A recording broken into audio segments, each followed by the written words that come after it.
Isa ambula ni mata pinakatalemay na turang kinamarama. Kamuni ko ni horong chumay na huli bola tambe na bungi ko. O sa kinda ba kamuni pakan tu sertiga na tali ni turang chisu. Tomantan tabi kinda ba ko ni kinda ba kina no dali ni luto sayoni. Mana bi sabab ngau ni di tuku kina. Kina pun ngau ni tu kina. Ni sa kinda ba kita pakan tu sertiga na tali ni turang chisu sa so bi kenda sa ambala pun ngau na sengni bi kuni tiko. Ya kuni sangan indo mulai tapi na masula kiti kuni ata muni sena sabut kuni ata muni kuni masula kiti ko na vengo na maino na muni poli lotu ni sa kinda bagi pa ando dosa tiko kinda bagi talanga ke muni na pakaron tume na tonto ke serne ke mdo me malevani ma Queensland ma venga na puno ni poro tume kina ni sa kinda bagi pa ando dosa tiko na tali ni turang chisu ke muni na nanta mai viti na nanta me puno ni do ngom tua muni do ba muri tiko mai na nanta ngona ni buli pola tambo sayoni ena be mbongi ni pugo lulu ni sa kinda bagi pakan ndo sartiko ena tali ni turang chisu ena mbongi ni kuwa sani takan indora mbongi ni be pakolong antaki bekenda mbongi ni nonda buli bola tamu mbongi ni nonda pakani kapage panga taki chiko ena bosni kalo mena tumbere ken chiko kabuki kenda chiko ena nonda bulati ena puno sa sulevi kenda sina bura ena bulati kina ongo sabina ona kere menda na dubuki sumura mandere ndora masu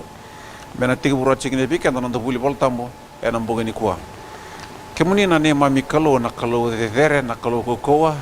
nak kalau ya kana nomuni bos ini sa mbula pakai kemudian ngana tamuni kuni sa tunde kuni sangani visau na nomuni bos turang sa kandi na sa pakai alo na nomuni bos sa dina kini ne mami si sala rara makini ne mami ngoni sala bina pakai libu na ne mami kalau kemisa dambora nangoni bina kaongo muni bakaroro teki nak kalau mela vetina ya muni turanga muni bos bina tegi naklo ni sa paka matal tegi na muni bosa turanga ni paka rara mataka na mate ni loi kimami kila na bi kabi ba kurumbu tagi tu na muni bosa na kena tunga ni muni bosa turanga sa masu ni bi buge naklo mi tunga ni muni bosa kina logi ni loi kimami turanga kina lolo bina kan loi kimami paka buna paka bure mai turanga na bi kabi na ka me paka roro tegi na muni kimisa masu bina paka lebu ni mami kalo paka roro tegi na muni yana bui chisu na ibaga mbula doanga sebenarnya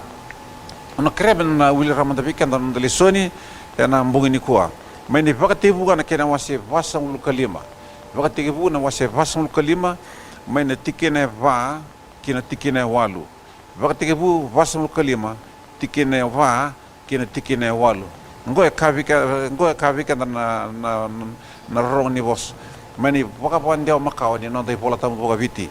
ikaba ngona bos ni kalau asa kabira na pite dini ko sefa do tor manda me biau asa torwa asa ka ko yau ko sefa na te dimundo ko ndo avuli taka kichipita iongo do ka ko ni rawa se vedun rubi pakai kemundo ni ndo avuli tikeu kike ni sa talayau na kalau me liuta ki kemundo me ia na be pambulai ni sa ngai ambaki rua sa ndo singa kina na punua asa voi lima na ambaki yana sanga kina na lau sena tamu suki sila asa talayau nakalo me luta ki kemundo me marro na numdo kawa e bura kame pambule kemundo ena be pambule lebu iongo do sa sanga ni talayau mai ke na kalonga asa ngisi au ko kaya me tamai ferro kame turanga biira ketenga na le ni vale kalewa na bono todo ko ichipita sebenarnya na volleyball tamu kan sa 30 cuma senda la ko cuma na kena vanga tagi pondo no de yau sena kena vanga tagi no de yau ne bekai boro teki na kalau kena bekai tarede kena na matin tuni kalau na bono anda sami dapat cikina na mata sati sekwa na ya la boni no de bengarabi sena bono de bengarabi na bono lisi kenda kena na kalau minta bengarabi kina itu ni wasi lebu me pako sapa matal taka wajiko ya na mata saut enta sami tege buna cikina membeletan na nonda bengarebe kenda ini songsongo leoni lotu na kena vanga teki na nonda yau kena beka baklo ngata kena naklo mentang karaba kira naklo ya na nonda songsongo leoni lotu na mata talanga saut jua le taraba lele membeletan na kini kalo na nonda bula ko ngano ngandre puna mona kalau ngapale kalau telemanta kina wakale le na bungini ko na vivo se ko menta na kilaro juga na kini kalau non dambula buni kena vangata kina yau vakalo ngata kina nakalo se suli linganda nakalo suli alonda nakalo suli na vakasama nakalo me dha ta kina se me vaka dur kina ruana kango me vaka ro te kina nakalo katari ta kina na matentu ni kalo na puna o ngandre puna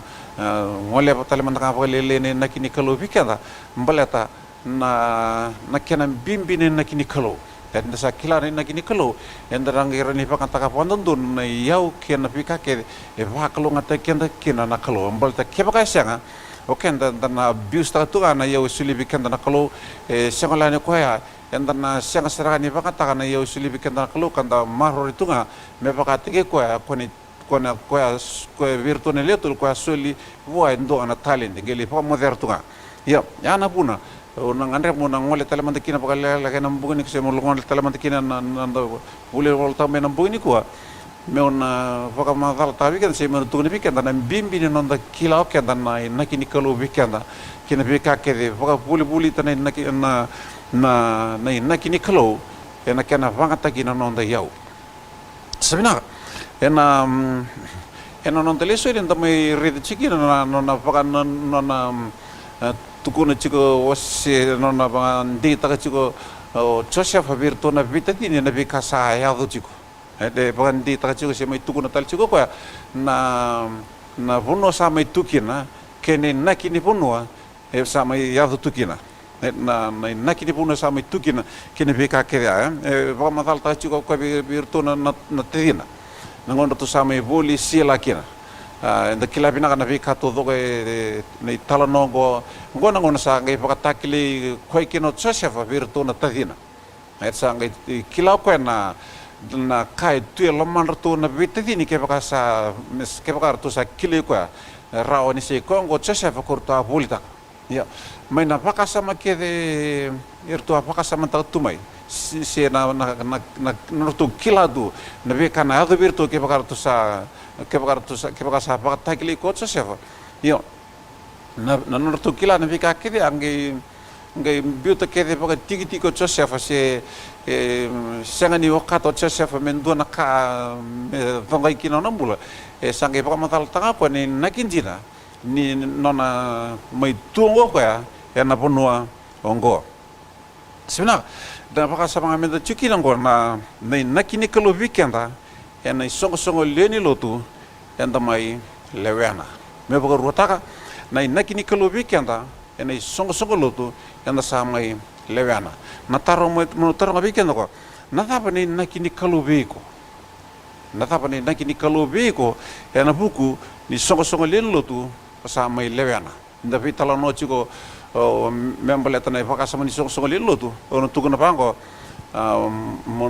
meno kotume paka bola sara weekenda na tapa ni nakini kalo beko ena nung samai lewana chiko na songo len lotu na Mount Zion Christian Fellowship Center. Sebi kemuni na pakarong tiga mai na tapa ni nakini kalo beko ena nung lewana chiko na songo lotu o lewana sena mata lotu tapa nga o tigo kina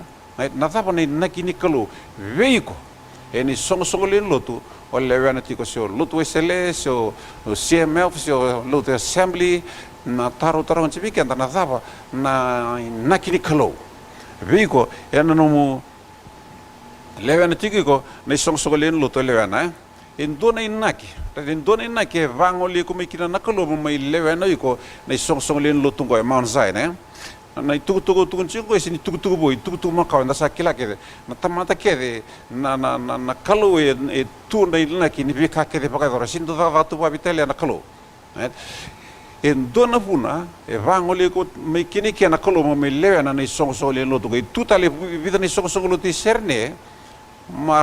rawi ko muli lotu kina se rawi ko muli lewana yo ni sa vangoli ko mai vangona kalo se sa vangoli ko mai kena kalo ikan mabal na naki mbita mai lomu na kalo na naki gori mai daka taki eni songo len lotu ko Miltung na pangolay, God has brought us here on purpose, right? For a purpose. Nakalo kochiket na may kia ng doon naki, nakalo vangoli ko may kia ng doon naki, nakalo baka buno mo may lote seo ni yan ang doon naki. Te sana kita na kalau me coach ko make membaleta indoni nagi embita na bitelo mo na kalau. Sebentar. Teman da bita na kango menda kilachi ko bita na ka menda kilachi ko membaleta na ibaga na kena vaka tagi na kini kalau eno don mbula membaleta ni song leu tu en sa me levena matengo ni sa bitelo na kalau ni sa bitelo mo na kalau no ni naki ena bita talaga na vir kotor talaga na baru talaga na kalau na sala kini song lutu meliva ngante kina na inaki ni kalau ena no mumbula me boko rotaka ni sa bita na kalau yelo mun na lomana se sa bita yelo mun na kalau na lomana ena baru talaga ko ya na inaki se na baru talaga ko na sala meliva ngante kina na inaki sa ambite lo mu koya na sala mona muria mulia tabakina na panua mele vanga takina na inaki ni kalo se na non inaki ya kadibi ko kina se inaki ambite lo mu koya ena pareta ena vaka samongo ono tuguna pango na ni sa ambite lo mu na kalo na non inaki ena varu ta ko na sala mena vangoli ko se na sala momuria moya dabu kini ko na song lulutu vina kata na kalau mulai vengarabi kina iyo beken to seori to sala ko sibita maya ngo na sa mai tu seori ada beken to na len lu te seoni enda sa mai tungo seoni iya nda kita ron cipa ko na sa ni na kini kalau beken ni nda sa mai tungo na sa ni na kini kalau beken dona nda sala me baka satu gaji atuna visong lilutu mo law kina mo lingarabi kalau kina iya na kalau gaimbite lo mo ko na inaki your purpose na inaki ni no na kadibi ko se inaki ni no na baka tu takiti ko se inaki no na baka mbuli ko mai na inaki ngori sangi vangoli ko mai vango na kalau mo mai leana na isong le ni lutongo na kene karua ngo rongo ta babina ko ena senga talin dona puno bina ka mele zaka te kina na lomani kalau bi ko se inaki ni kalau bi ko me tutu ba ta kini song lotu go ai dona poko ruataka ke sa vangoli kuntina mai vango na kalau se sa lomani kalau mo me lewana na song leoni lutongo na Mount Zion Christian Fellowship Center rongo ta bina kango e senga talin dona bono bina e senga talin dona song lutu bina ka mele zaka te kina na nakini kalau ena nomumbula me toto bata keni song le lotu e vangoli ko me kina na kalau se ni song le lotu e liutegi ko me kina na kalau na keni katolgo ena buku ni na ke mbite alum na kalau e senga talin do na bono bina ka me vanga ngataki iko kina na kalau me toto bata ni song le lotu go ono pokoro taka tala kau tukono si kesa vangoli kuntina me vango na kalau kesa ni loma ni kalau kesa naki ni kalau mo me lewena na song le ni lotu go na ka mbite alum na kalau e senga talin do na bono bina ka muli vanga tegi ko kina me toto bata na no na vanga tegi ko eni song le lotu ongo na vanga tegi ko na kalau me paka roro tegi na dana se na paka tegi ko na kalau me paka roro tegi no kwa kena kerua na vanga tegi ko na kalau me tare tegi na matentu ni kalau nano bina ka tika na buku ni naki sa mbite lomu na kalau e senga talin do na bono absolutely no one nowhere e senga talin do na bono vinaka me vanga tegi ko kina na kalau me tutu bata keni song le lotunga ya na buna me tukun sa tukun chipa bida ya na buna e vangoli kun mai kina vango na kalo ya na buna ko chiko mai kina na kalo me lewana na song le lotunga ke vi kemoni tala na boka ron chi mani song lotu ni nditi ko kina nanu bina kana na kini kalo sa mbite lum na kalo e senga talen tuna bono bina me vanga tagi ko kina na kalo en bola tana na kini kalo na no mbula me toto bata na no mona vanga tagi ko eni song le lotu o le bena na kini kavango na kini kalau na mai vakai kurte kina na iau ni song le lotu e Mount Zion me rotaka na kini kalau veiko na mai vakai kurte kina na iau ni song le lotu e Mount Zion. It is a plus for the church that you are here.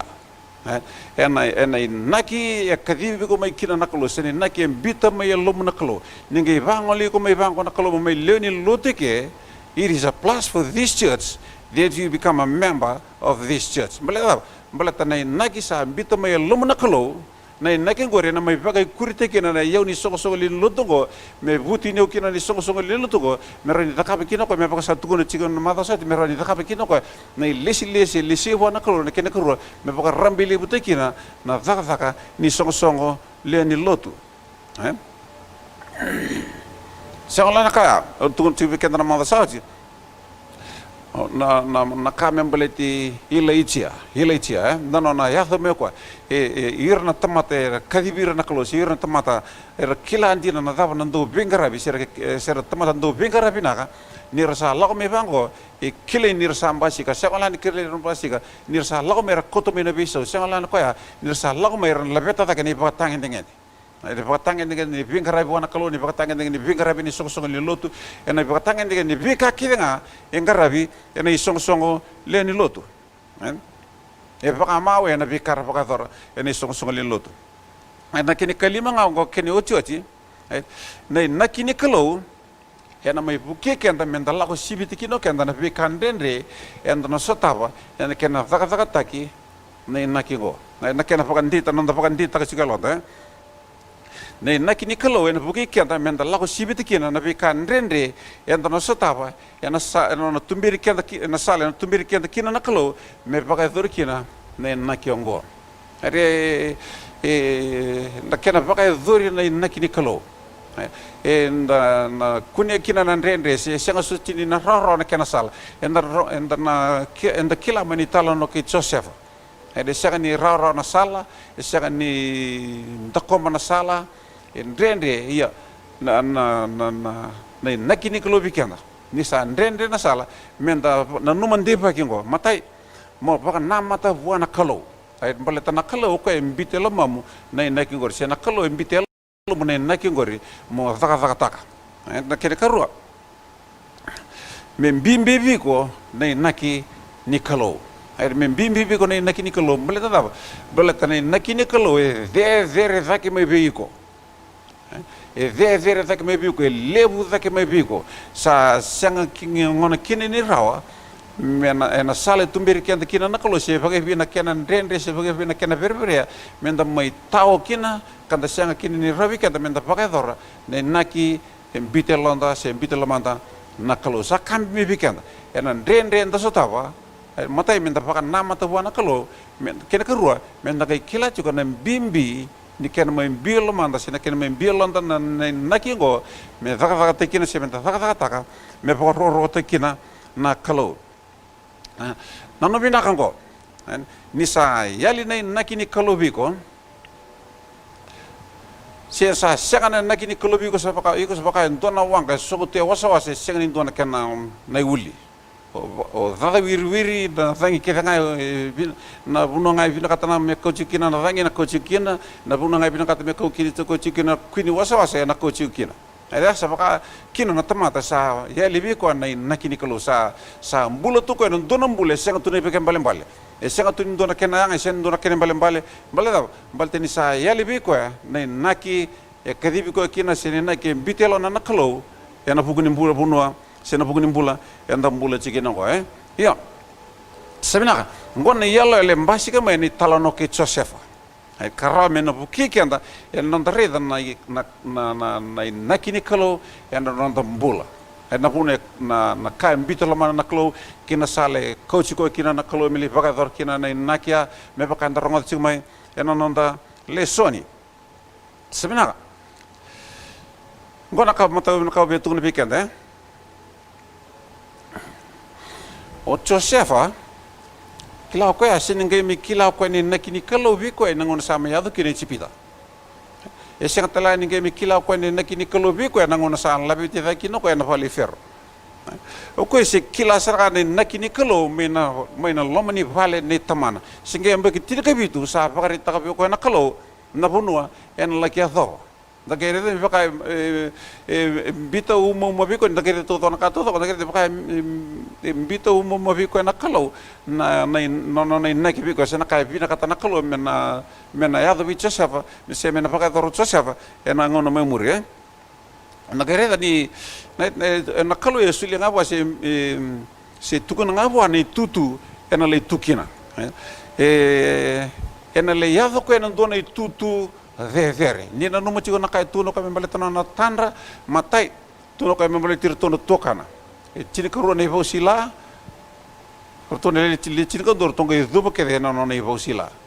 na kene karu na tandra mbale tamana ke chinana tuno ka na bula talanga botake na mata ni singa botake na kalkalo orto duba ko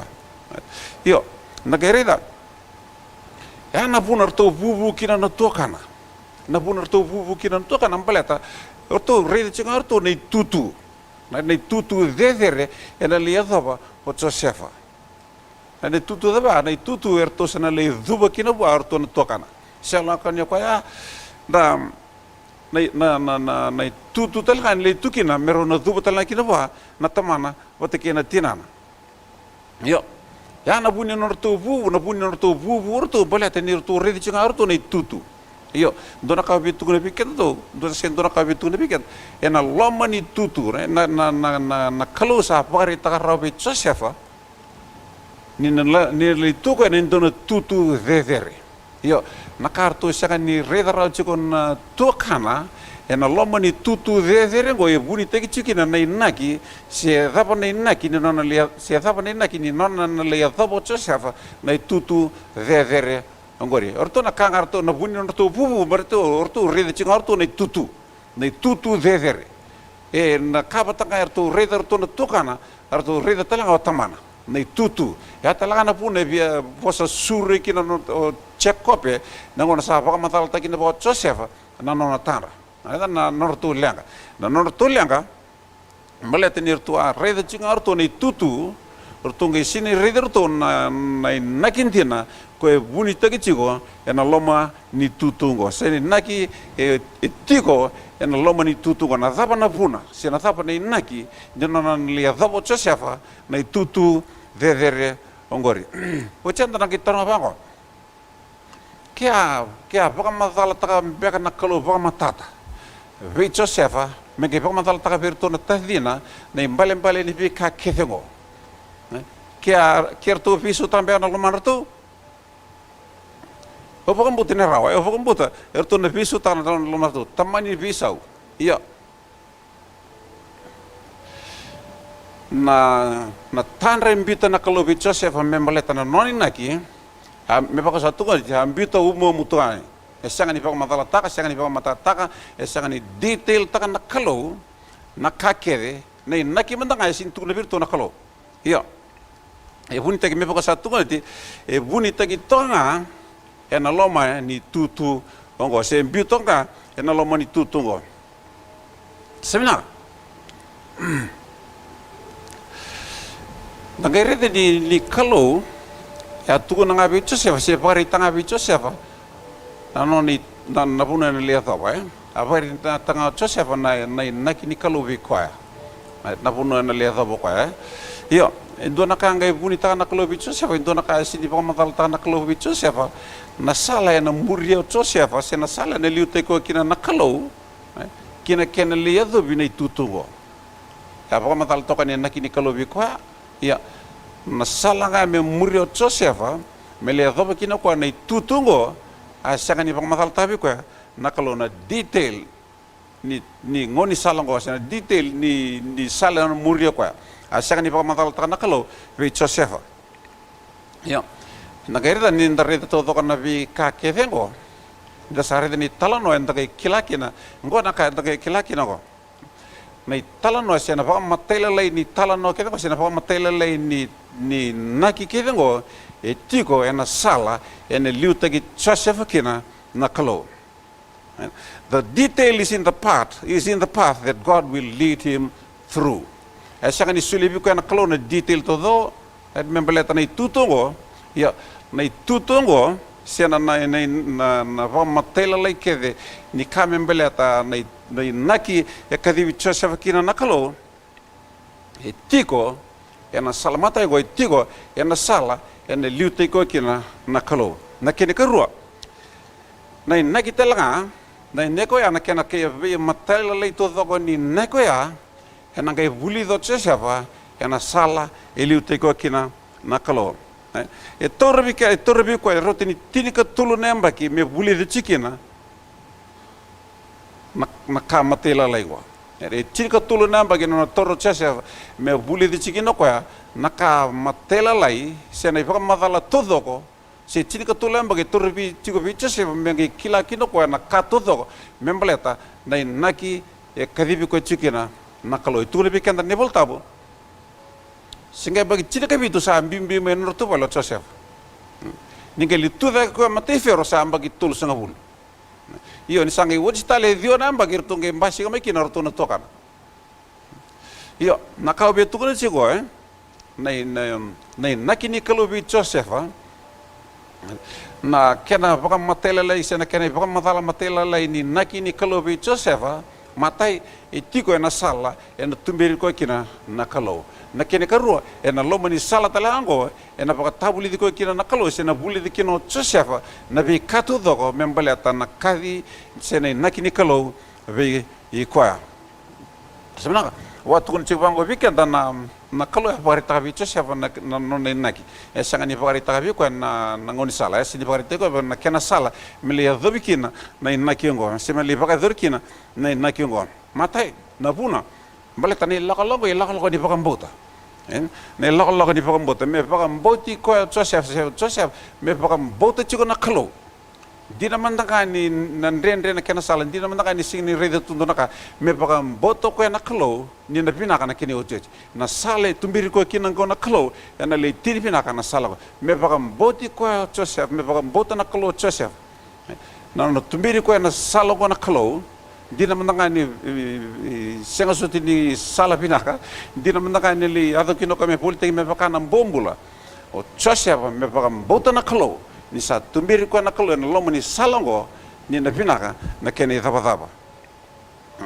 na ndre so tabo Joseph ya no muria na salongo na me paka mboto chiko ko na kalo ngai na no chiko Joseph he was not only one of the sons of Jacob, he was Jacob's favorite, right? E tumbo te ko na dona bupale e paka marengeti kino ko se tumbo te ko e dona bupale ngone ni toko kino ko yo me ke paka samanta ka me bita me na vi paka meni ya me bita me na no na itutu va ngone ni toko me ke murio ko na salongo na sala ndende na sali kena paka dori ni na kinikalo ve kwa sebna me paka satu ni chiga bibi norto pala tsapa ni singa mbagi tin kabitu e bibi me ko na mataka ni singa mbagi tin kabitu ngo nakabitu ni biganda sanga tigo ni kila ko ya ni ngone na singa na bibi mikina ni sei wochu chini ngona me rede kin na mati tamana sei wochu stalanga no me rede kin na mati norto vale sei wochu stalanga ni ngona me dhuru mikina na katuma ni norto vale me paka sa tuka na mbule ni pa na mbula pa ngone na mbule ni paka mene sama yoti kere na mbula ni tigo na punon the comfort of the home. Right, the comforts of the family, the comforts of being in the care of the father. Koya sa may tapa toke ka say wochi chiningo na me topole kino ka say wochi chiningo na me bakan din ta ko kina na ve na kata kina lolo mani ve maroi bakatama. Ya say wochi chiningo na na topole kino ko ngon sa bibu kina norto matapu pale. Sengolan koya sa bibu bakan do na bulan ni bakarabi tamana. Indo anak kabang ko rebi tamana, indo anak kailan kabang ko rebi tamana, sa biu bukan dua, nabi kata do, sa biu talaki na, norto matubu bale, na singa ya, iyo, enda kere na tapane nakini kalo, na tapane nakini kalo, na nakini kalo biko, na kena pakai dori na nakini kalo biko, mata ego, na kena pakai dori na nakibiko, na pakai dori na nakini kalo biko ya, oke, melakotani me norto matubu bale. Me lautane me na puno ni bulan da koba me lautane me na puno ni comfort zone na ngoni sala dundunga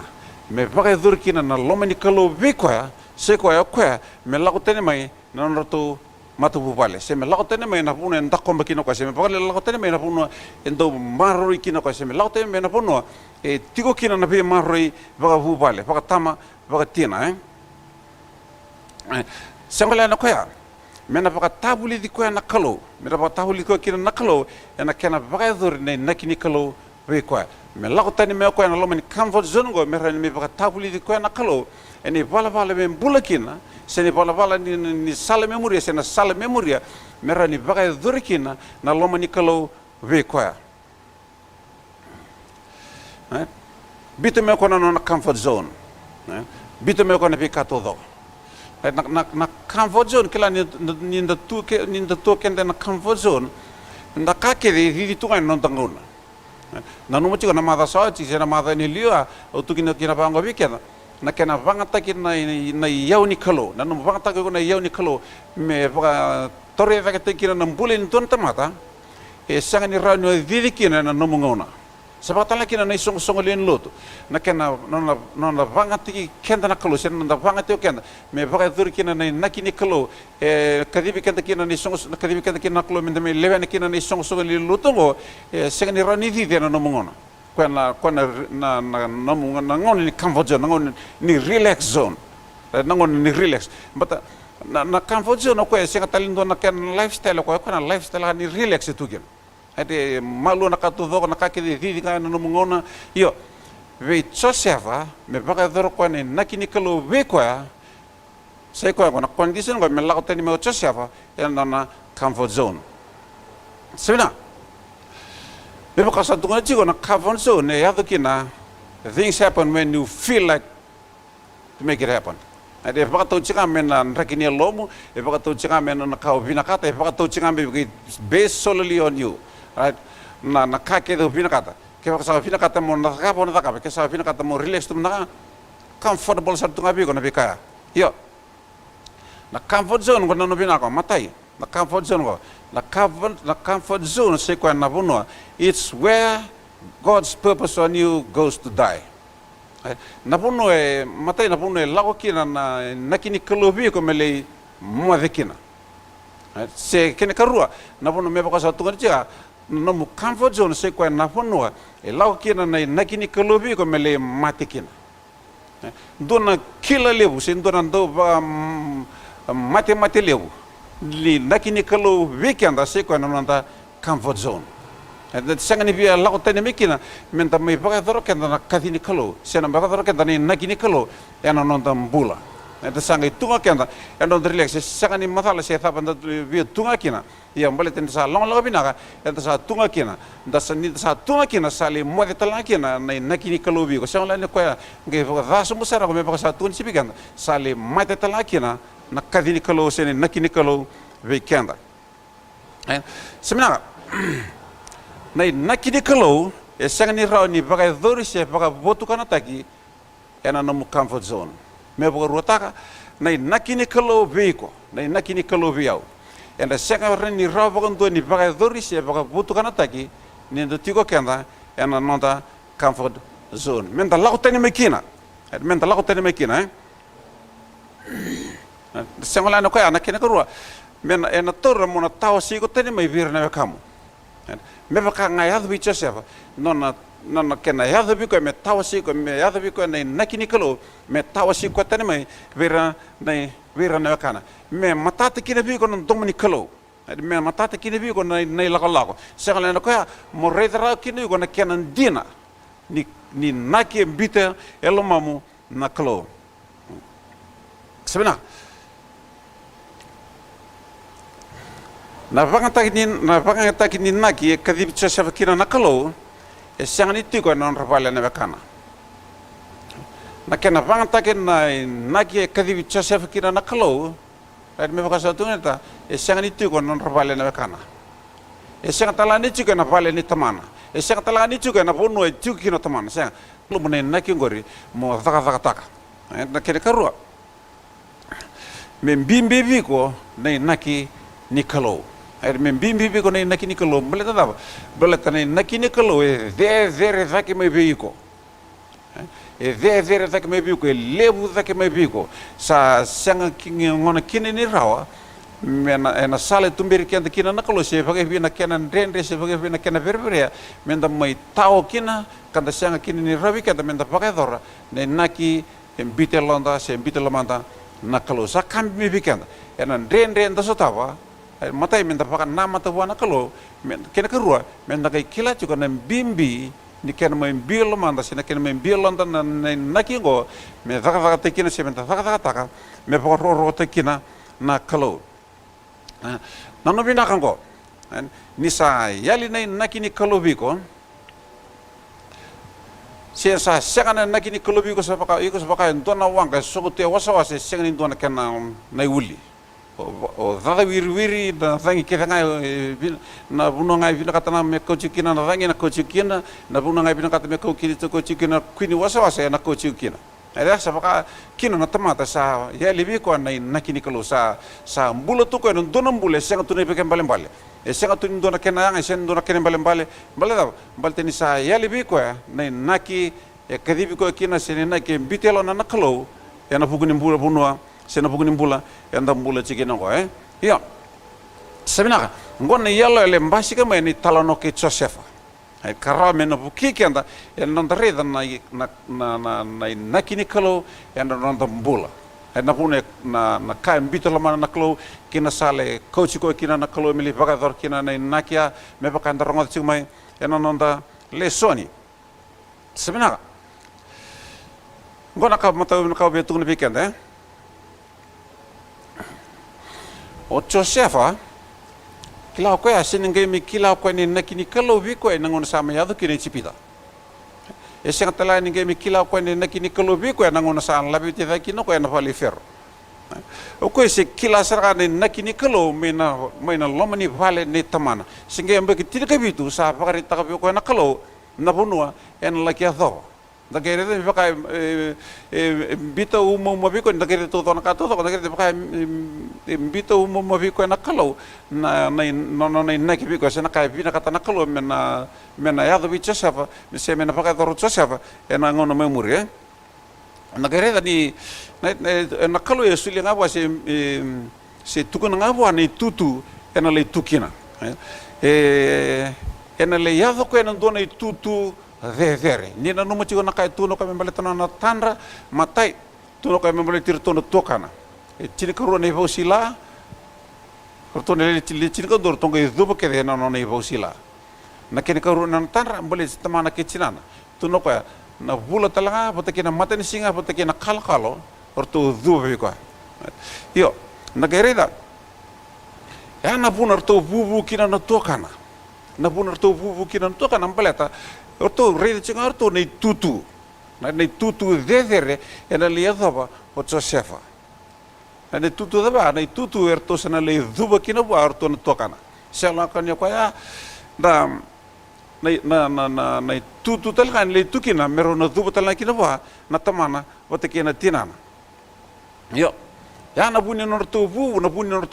orto balata ni orto rei chinga orto nei tutu iyo dona ka bitu na piket do dona sen dona ka bitu na piket ena loma ni tutu na kalau sa pare ta rabe Josefa ni le tuka ni dona tutu vevere iyo na karto saka ni redara chikon tukana ena loma ni tutu vevere go e buni teki chikina na inaki se dapa na inaki ni nona le se dapa na inaki ni nona le dapa Josefa na tutu vevere Angori, orto na kangar to na buni orto bubu berto orto rede chinga orto nei tutu dedere e na kabata ka orto rede orto na tukana orto rede talanga otamana nei tutu ya talanga na pune via posa sure kina no check copy na ngona sa paka matal ta kina bo Josefa na nona tara na norto lenga malete ni orto a rede chinga orto nei tutu orto ngai sini rede orto na nakintina ko e buni tagi chigo ena loma ni tutungo seni naki e tiko ena loma ni tutungo na thapa na puna se na thapa nei naki jona na lia thapa Josefa na tutu dedere ongori o chanda na kitara bango kia paka matala taka beka na kalo paka matata ve Josefa me ke pamatal taka virtu na tahdina na mbale ni vi ka kethengo kia tu visu tambe na lomar tu o pakambuta ne rawa o pakambuta tu na visu ta na lomar tu tamani visau ia na tanre mbita na kalobi Josefa me maleta na noni naki me paka satu kali ambita umo mutuai esanga ni paka matala taka esanga ni paka matala taka esanga ni detail taka na kalau na kakere na naki mendanga esin tu na virtu na kalau ia e buni tagi me paka satu kali e buni tagi tonga e na loma ni tutu ongo se mbito ka e na loma ni tutu ngo semina nagairete ni kalau ya tuku na ngabi Josefa se pari tanga bi Josefa ano ni na puna ni lihat apa apari tanga Josefa na naki ni kalau bi kwa na puna ni lihat apa kwa iyo ndo na kanga buni tanga na kalau bi Josefa ndo na ka sidi pa matal tanga na kalau bi Josefa na sala na muria Josefa se na sala na liute ko kina na kalau kina kena lihat do binai tutungo ya pa matal toka ni naki ni kalau bi kwa ia nasala nga me murio Josefa me le doba kina kwa na tutungo a sanga ni pamatal tabi kwa nakalo na detail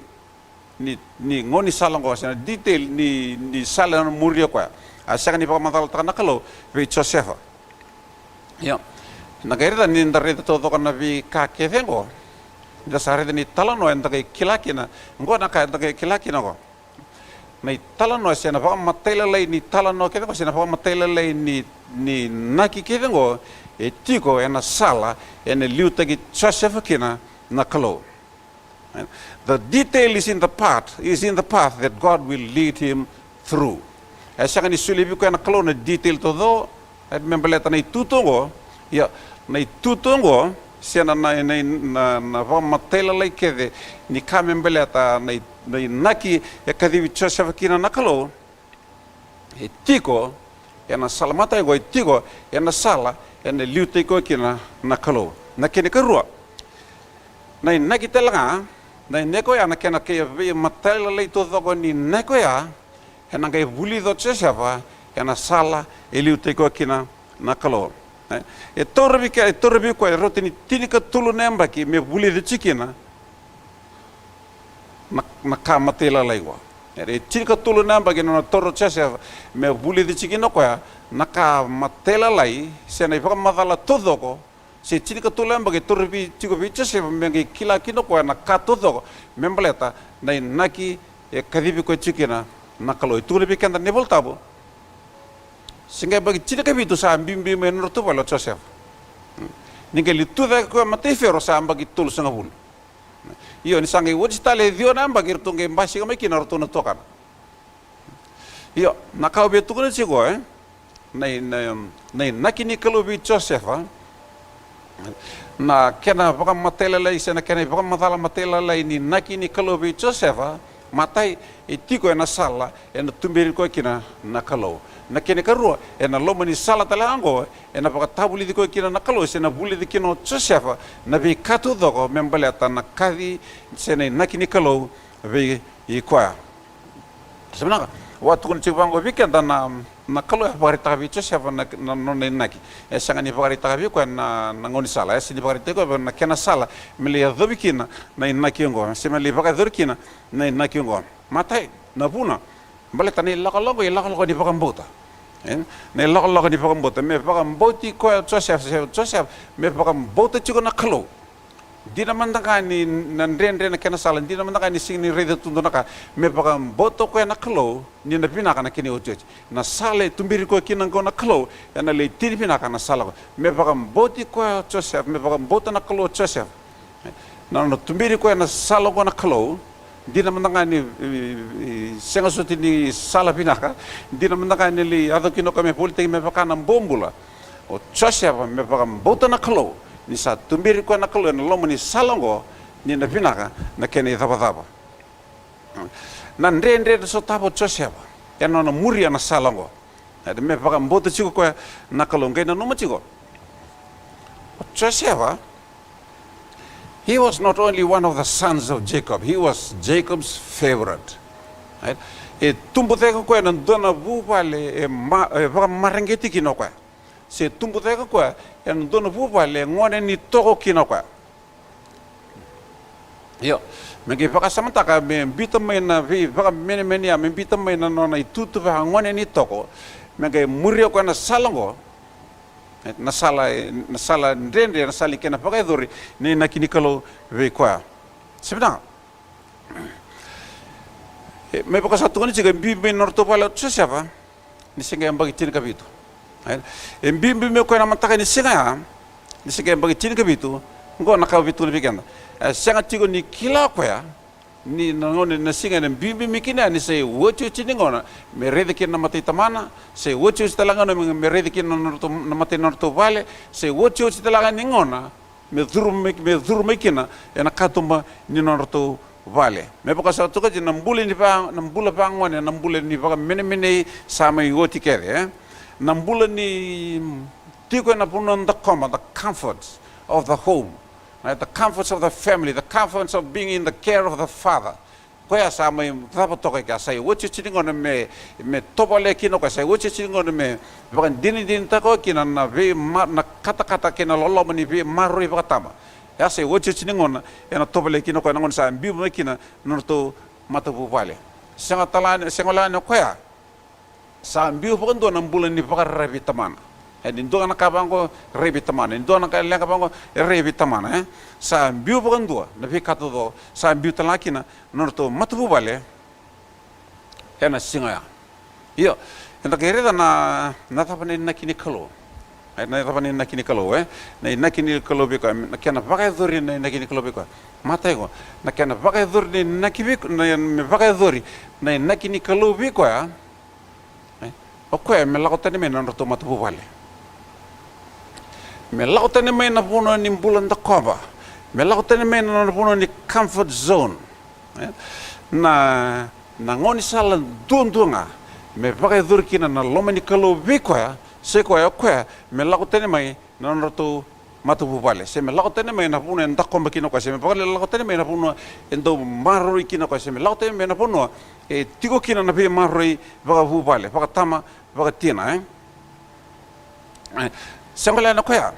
me na vaga tabuli di kwa na kalo me na vaga tabuli kwa kina na kalo na kana vaga dor ne nakini kalo ve kwa me lako tene mai kwa na lomani comfort zone go me rani me vaga tabuli di kwa na kalo eni vala me bulakina seni vala ni sala memoria sena sala memoria mera ni vaga dorikina na loma ni kalo ve koya bito me kona na comfort zone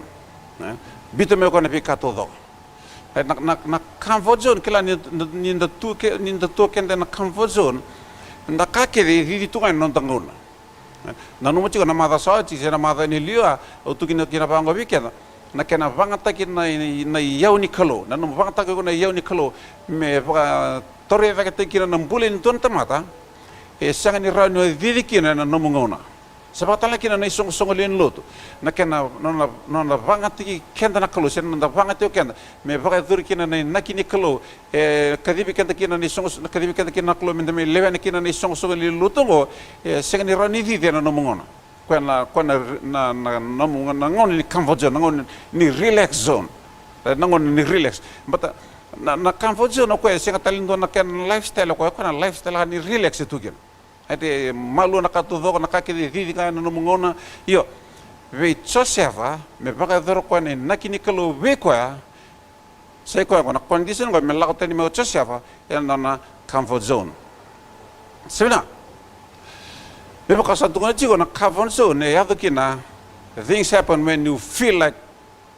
to make it happen. Ade baka to chiga men na rakini lomu, e baka to chiga men na kau binakata, e baka to chiga me based solely on you, right? Na kake do binakata. Ke baka sa binakata mo na ka bona ka, ke sa binakata mo relax tum na comfortable sa tunga bi ko na bika. Yo. Na comfort zone ko na no binaka matai. Na comfort zone ko. Na comfort zone se ko na bunwa. It's where God's purpose on you goes to die. Na puno e matai na puno e lago kina na nakini kalobi ko mele muadekina. se kene karua na pono me baka sa tunga tia no mu comfort zone se kwa na pono e lau kina nei nakini kalobi ko mele matikina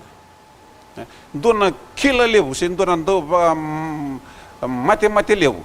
li nakini kalo weekend se kwa na nanda comfort zone sanga ni via lau tane mekina menta me baka doro kenda na kadini kalo se na baka doro kenda ni nakini kalo ya na nanda mbula eta sanga tunga kenda endo relax sanga ni matala se thapa nda via tunga kina ya mbale ten sa long long binaka eta sa tunga kina nda sa tunga kina sali mo de tala kina na nakini kalobi ko sanga ne ko nge vaso musara ko me baka sa tun sipikan sali mate tala kina na kadini kalo se ne nakini kalo weekend semina na nakini kalo e sanga ni raw ni baka dori se baka botu kana taki ena no comfort zone me baka rotaka na nakini kalo veiko na nakini kalo viau enda sanga reni raw baka ndo ni baka dori se baka botu kana taki ni ndo tiko kenda ena nonda comfort zone menda lau tani mekina sanga la no ko ana kina ko mena ena torra mona tao siko tani mai virna me kamu me baka ngai adu bicho seva nona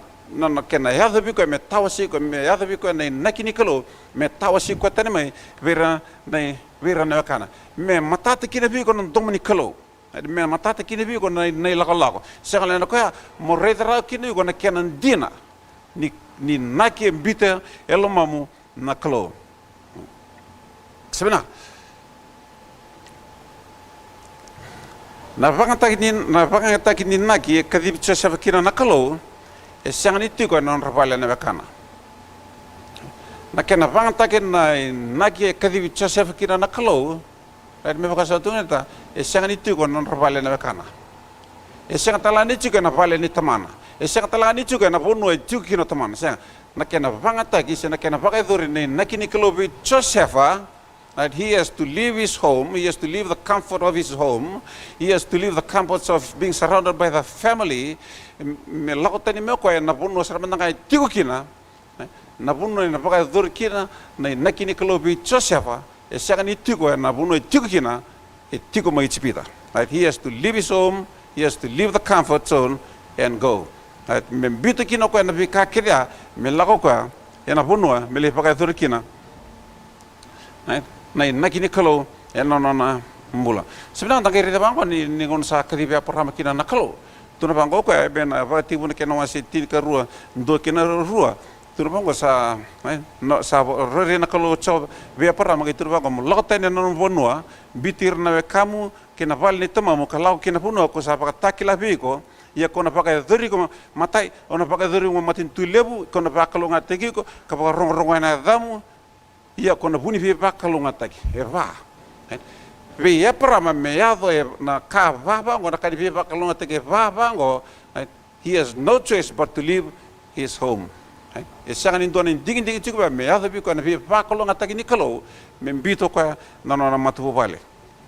sanga indina kina indina ta vi Josefa na ka me paka dorni nakini kalo vi Josefa o Josefa me bita na matu vale sebenarnya sanga ikabi kan ni bolta musanga la ko Josefa mata ini non stopo tu ya na vale ni Potifa o sanga repensar na mai chini kine ke na pakasama ko na nambong ni ko sa totomboy kento ko sinangona his first stopover was at the house of Potiphar mata ngo there couldn't be any other house e sanga ni ro ni total na vale but Potiphar's e sanga ni total na vale binakan do meli tigo kino Josefa na vale kan ni Potiphar bale tapa mele tonga mate ni ngona mele na mate ni ngona mate ni ngona kena ponua me suli kena wa na lewa me bakatu lewa me kai tobele kina ko na responsibility being responsible da kake de tumi kina na kake de tumi na bala isin dona kai responsible kina ko sini kala na kini kalobi ko na pa ko ko me na kalo kala tu ni pikana na nakini kalobi ko ni sa ambitel mo na kalo na naki na kai va virko toroko na sal memoria mele vanga takikina kina ponua mele vanga takina na naki se mele ha takina na nakini kalo be ko na mate ni ponua se ne mate ni ponua kina ngona me suli kina be ko na lewa me ba tu lewa kina na eu tu doko na iau todo kina tamata vaka todo kani Potifa e suli lingana nakalo se suli lingana Potifa me pakatule wakina sengola ne koya le bulide ko na how to be accountable na kake de suli biko na lewa ke de suli biko na Potifa ngai bulide kino ka na how to be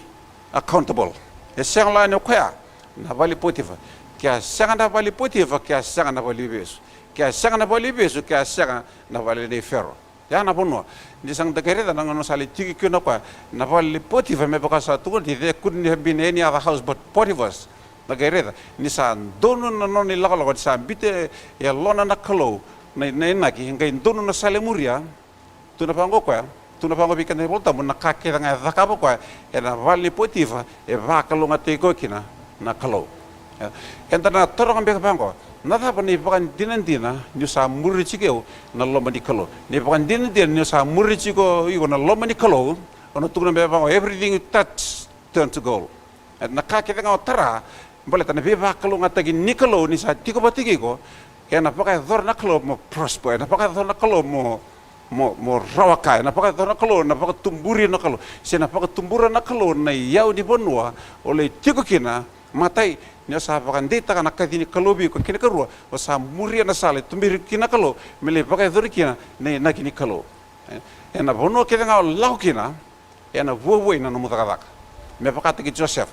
tumbiri ko na kalo na vali Potifa da kaya na ka kita nga tuna pa ko na nebol tam ni sa va kalo ngate ko mena lon lo ni bale e va kalo ngate ko talanga mena were batanda bale to Joseph liu tagi ko na kalo me pa dorna lo mana ka muria ko na kena sala e tumbiri ko kina na kalo o sa ni ta ka pikada ni mo tini ti ko na pakasa mo me puki kenda na kalo na dava ni ndaki ni kalo biko e na no me lewa na ni song le ni lutongo sa o va mo suti kenda ni ko sa ala bina sa rota manda no ti ko na comfort zone bale tanan de ga no mutigo kere na kena na mo de kina na kini kalo biko se la ne ko ya ena le mate kina na kini kalo biko sa ambite lo na kalo me bale tani song le lutongo me poko sa tuku ni chico na kalo na tuku this is old news na ka ta sando ro ko chico me na kalo ni song luto ka nan done naki and it's about time that you come out of your comfort zone balata no comfort zone gori ena le mode kina na naki kadibi kina kalo na kene karua kene ocho sera kene muri ndondo ena le mate kina na kine kalo veiko halo bina ko sa vamos sitikan na bio kanini kuwa na kini kalo na tapa na kini kalo veiko e Mount Zion na bina na ko sa tuko ni sa liutegi ko mai kena kalo e senga tali ndora puno me le paga durkina senga tali ndora puno me paga durkina senga tali ndora puno bina me paga durkina na kini kalo veiko me tutu patani song le lotongo e senga la no koya e senga tali ndoni song lotu baraten sa ambito mo no na kina kalo lomam e senga tali ndoni song lotu se senga tali ndona puno me le vanga tegi ko paga bina kina na kalo me toto batani song lotu ko se bike muni na pakarong chuma ni song lotu tapango ni levena e senga talindo na bono binaka senga talindo na bono e rota binaka me vanga tagi kina na klo me toto batani song lotu e virko tarakimo sala memoria mulia taba kina ni song lotu o sa tiki kina ena sigani ko o sa ni taka bikenda na turna kena ram o na torin kenda na talatarno na taba ni na kini klo biko e na taba ni na ke bite lomu na klo na sala da sa mure chingori mele pakai durkina na kini kalo sa ambite lo mamo kwa ena li pakai rota kin peka na kalo se na sala ambite lo na kalo kini na ambite na sala ambite matamu na kalo kini na ambite lo na kalo ena rambe kan li pakai duri se pangatagi se muri mele tereda kin na matin tuni kalo ya sa ndonde sargamenta kenda pakando menda soma nono bina chingo na kadini kalobi o Joseph na ngona o sa tungo chigo Joseph there couldn't be any other house but Joseph but Potiphar's yo o Potiphar e senga talaga ni ndona tamata bina ke tutu patiki Joseph mi tigo no lomani vale na ngoni chikiro Joseph ena nona lomani vale o sa me bitini na paka sama ko sekila ni songo lotu o tigo kina sa kila bikento e manza ni songo lutungo e senga talin don tamata pinaka mi tigo ni songo luto gen ngono go me toto batiki